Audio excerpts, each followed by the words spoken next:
Hello guys, അപ്പോൾ നമുക്കൊന്ന് കക്കിനെ try ചെയ്ത് നോക്കാം. അതിനുവേണ്ടി 2 വലിയ മുട്ടേനെ എടുത്തിട്ടുണ്ട്. അതിലേക്ക് കുറച്ച് ഉപ്പും കുരുമുളകും നല്ല അടിച്ചെടുക്കുക. പിന്നെ വേണ്ടത് ഉള്ളി, തക്കാളി, ഇഞ്ചി, വെളുത്തുള്ളി, പച്ചമുളക്, മല്ലിയില. ഒരു പാൻ വെച്ചിട്ട് എണ്ണ ചൂടാക്കിയിട്ട് അതിലേക്ക് നമുക്ക് അരിഞ്ഞ് വെച്ചിട്ട് ഉള്ളി ഇടാം. നന്നായി വാടുന്നതിന് വേണ്ടി കുറച്ച് ഉപ്പ് ആഡ് ചെയ്ത് കൊടുക്കുക.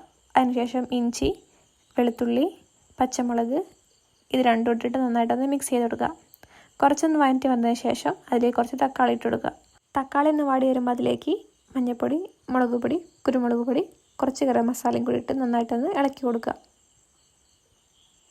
ഇതെല്ലാം നന്നായിട്ടൊന്ന് മിക്സ് ആയി വരുമ്പോൾ അതിലേക്ക് നമ്മൾ അടിച്ച് വെച്ചിരിക്കുന്ന മുട്ട മേലേക്കൂടെ ഒഴിച്ചു കൊടുക്കുക.